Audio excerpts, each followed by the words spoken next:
Écoute attentivement, parce que ce que tu vas entendre n'est pas ce que l'on dit habituellement. Quand une femme commence à prendre ses distances, la majorité des hommes réagit de la même manière.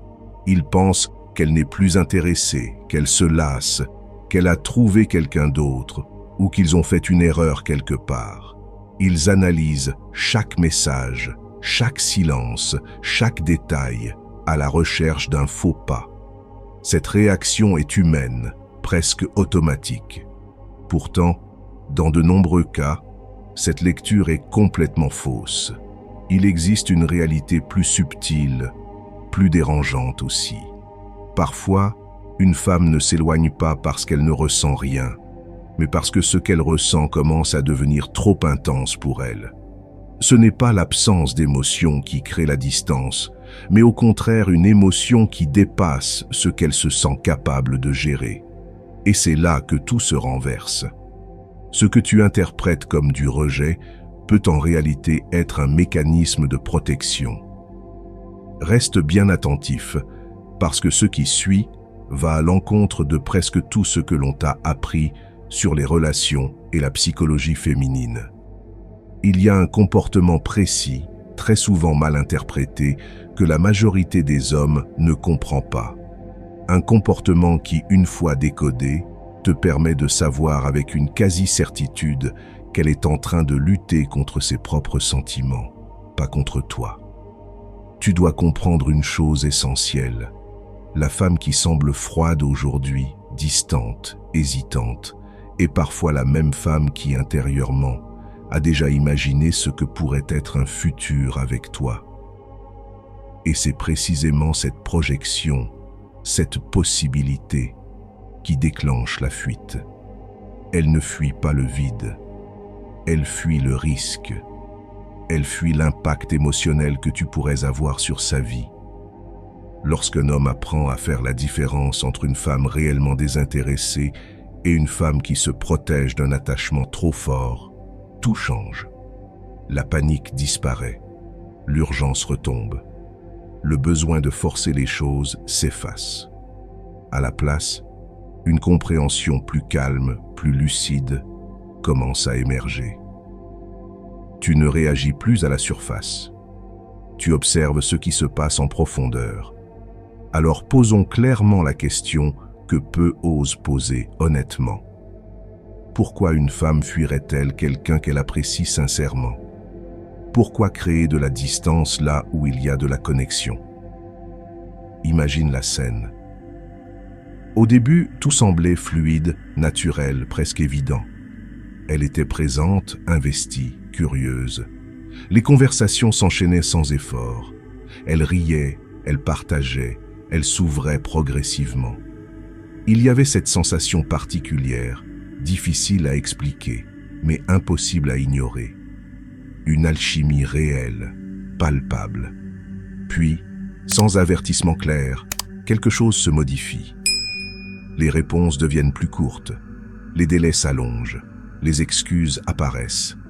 Elle est occupée, fatiguée, ailleurs. L'énergie change. Et immédiatement, ton esprit cherche une explication simple. Elle a perdu de l'intérêt. Pourtant, cette explication est souvent la plus rassurante, pas la plus vraie. Ce que beaucoup d'hommes ignorent, c'est que les sentiments les plus forts peuvent provoquer les résistances les plus puissantes. Ce n'est pas une idée abstraite, c'est un mécanisme bien réel. Lorsqu'une femme développe des émotions qu'elle n'avait pas prévues, son cerveau peut réagir comme s'il faisait face à un danger. Les mêmes hormones de stress que dans une situation de menace sont libérées. La vulnérabilité émotionnelle est perçue comme un risque pour son équilibre intérieur. Autrement dit, son corps lui envoie un message clair. Prends de la distance, pas parce que tu es une mauvaise option, mais parce que tu pourrais devenir trop important, parce que tu pourrais compter, parce que tu pourrais faire mal si les choses tournaient mal. La vulnérabilité fait peur, surtout chez les femmes qui ont déjà été blessées, trahies ou déçues, chez celles qui ont appris à ne compter que sur elles-mêmes, chez celles qui se définissent par leur indépendance, chez celles qui n'avaient absolument pas prévu de s'attacher à toi. Quand les sentiments deviennent réels, profonds, incontrôlables, une peur primitive s'active. La peur de perdre le contrôle, la peur de souffrir à nouveau, la peur de vouloir quelqu'un plus qu'il ne la voudra jamais. C'est à ce moment-là que des comportements déroutants apparaissent. Et bien souvent, sans que tu t'en rendes compte, elle commence à te tester.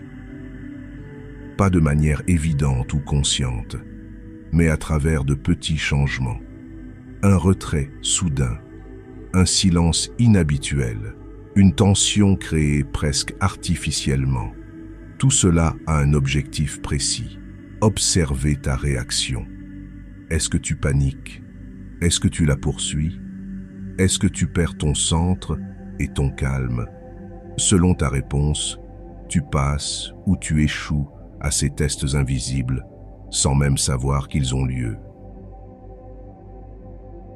Quand ce mécanisme de protection s'active, elle prend ses distances pour se préserver. Ce n'est pas réfléchi, c'est de la survie émotionnelle. Et plus elle t'apprécie, plus cette réaction peut être forte. Une femme qui a peur de tomber amoureuse ne disparaît pas complètement. Elle laisse des signes. Le plus évident est le chaud et froid. Un jour présente et investie, le lendemain distante. Si elle était désintéressée, cette froideur serait constante. Ce va-et-vient traduit un conflit intérieur, surtout lorsqu'il apparaît après des échanges profonds ou vulnérables. Elle peut aussi devenir sur la défensive dès que tu te rapproches émotionnellement. Questions personnelles esquivées, compliments détournés, malaise dès que l'intimité s'installe. Une femme indifférente ne se défend pas. Elle ne s'implique pas. Si, après avoir pris un peu de recul, elle revient d'elle-même, le message est clair. Elle ne veut pas te perdre, même si elle a peur de se rapprocher. Elle t'observe, remarque des détails, se souvient de choses que tu as dites. Ce n'est pas de l'indifférence, mais une attention retenue.